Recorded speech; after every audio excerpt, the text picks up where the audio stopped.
Hello সবাইকে, আজকে special ভিডিওতে তোমাদের সবাইকে স্বাগত। আজকে স্পেশাল ভিডিও কারণ হচ্ছে আজকে আমি আমার বিয়ের লুকটা এখানে শেয়ার করতে চলেছি। দেখো চুলগুলোকে তুলে নিয়েছি, তারপরে নিজের বিয়ের মেকআপটা যাতে ওয়াটারপ্রুফ হয় তার জন্য ঘষে নিচ্ছি বরফ। ভালোভাবে করতে হবে যাতে কোনো রকমের ঘাম টাম না বেরোয়। আর দেখো তারপর আমি মুছে নিচ্ছি ভালো করে।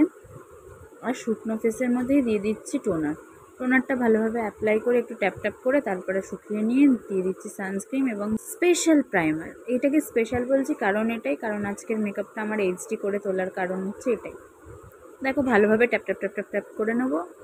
তারপরে যখন ঘষবো দেখো একটা গ্লো দিচ্ছে, তো শাইন দিচ্ছে।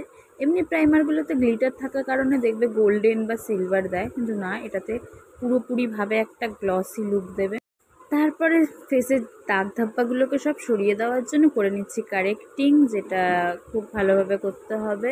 আর দেখো যেই শেডটা আমি নিয়েছি সেই শেডটা আগে আমি ভাবতাম কালোদের জন্য, কিন্তু ভুলে গেছিলাম আমিও তো কালো মানুষ। এবার অনেকে কমেন্টে লিখবে যে আমি কালার নিয়ে জাজ করছি, কিন্তু না, একদমই না। আসলে শ্যামবর্ণটা এমনই একটা কালার যেটাতে খুবই কনফিউজিং কালার। যাই হোক, এবার যে জায়গাগুলো কালো সেই জায়গাগুলো ভালোভাবে tap tap tap tap tap tap করে আমি ভালোভাবে ব্লেন্ড করে নিচ্ছি, যাতে কালার কারেক্টারটা খুব সুন্দরভাবে হয়। আর সর্বপ্রথম দেখে নেবে কিন্তু এই ফিনিশিং যাতে সুন্দর হয়, নাহলে মেকআপ প্রচুর বাজে লাগে। এরপরে নিয়ে নিচ্ছি সুগারের দুটো ফাউন্ডেশন, যেটা একটা 25 শেড আর একটা 10 শেড।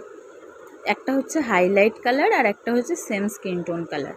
তো আমি আজকে দিচ্ছি সেম স্কিন টোন কালার, কারণ হচ্ছে রোদ্দুরে বেরোবো, তো খুব বেশি কোয়ান্টিটি দিলেও খুব বাজে লাগবে, মেকআপগুলো ফেটে ফেটে বেরোবে। দেখো আমি এরকম ট্যাপ ট্যাপ করে নিচ্ছি যাতে কোয়ান্টিটিটা ঠিকঠাক থাকে। তারপরে গলায়ও দিয়ে ভালোভাবে ব্লেন্ড করে নেব। এক সাইড ব্লেন্ড করার পরে তোমাদেরকে আমি জাদু করে দ্বিতীয় সাইডটাও ব্লেন্ড করে নিচ্ছি। দেখো, যাই হোক, এটাই আর কি ছিল, কিন্তু সত্যি ব্লেন্ডিং সুন্দর হলে তোমাকে খুব ভালো লাগবে। দেখো ব্লেন্ডিং সুন্দর হয়েছে, ভালো লাগছে। আর ব্লাশ দিয়ে নিচ্ছি যাতে বরের সামনে গেলে একটু লাল টুকটুকে লাগে। বেশিও দেবো না, কারণ একটা দেখার পরে ন্যাচারাল গ্লো তো আসবেই। লিপস্টিকটাও দিয়ে নিচ্ছি, হাত দিয়ে দিচ্ছি। এই লিপস্টিকটা আমার শেষ হয়ে গেছে, শেডটা খুব সুন্দর। দেখো তারপরে দিয়ে নিচ্ছি আবার সেই প্রাইমারটা, যেটা আমার ফেসটাকে একটু চকচক করে দেবে, মানে হাইলাইট করে দেবে আর কি। দেখো কি সুন্দর শেড আসে। যাই হোক, হাইলাইটার আর কিনতে লাগবে না, আমি প্রাইমার দিয়ে আমার কাজ চলে যাচ্ছে। এরপরে কম্প্যাক্ট পাউডার দিয়ে দিচ্ছি ভালো করে, তাহলে মেকআপটা আর ফাটল ধরবে না। দেখে নাও ভালোভাবে, দেখো কি সুন্দর একটা শাইন দিচ্ছে। মেকআপ যেহেতু সব স্টেপগুলো পারফেক্টভাবে হয়েছে, তাই একটা শাইন দিচ্ছে। আর গলায় দেওয়া কিন্তু একদমই ভুলবে না, নাহলে দুটো দুরকম লাগবে। তারপরে দিয়ে নিচ্ছি সেটিং স্প্রে, ফিক্সার যেটাকে বলে আর কি। তো ফিক্সারটাকে ভালোভাবে দিয়ে নিচ্ছি, নিজের ভালোবাসা ফিক্স করার মতো। তারপরে করে নিচ্ছি লিপস্টিকটাকে যাতে একটু ডার্ক কালার হয়ে যায়। সব কিছুর পরেও কিছু একটা খালি খালি লাগছিল, তাই তো আই মেকআপগুলো তো কিছু করিই নি, আর আমি করবও না। শুধু আইলাইনার লাগাবো, মাস্কারা ছাড়া তো আমি চলি না। তারপরে একটু কাজল লাগিয়ে নেব।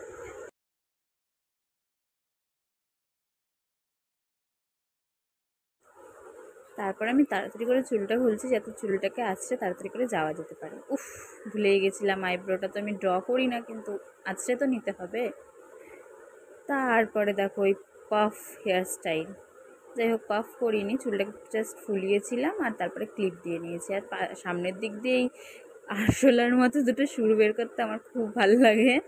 যাই হোক, তো এইভাবে চুলটাকেও আঁচড়ে নিয়েছি। তারপরে ইয়াররিং, ওয়াচ সব দিয়ে মেকআপটাকে প্রায় শেষ করা গেছে।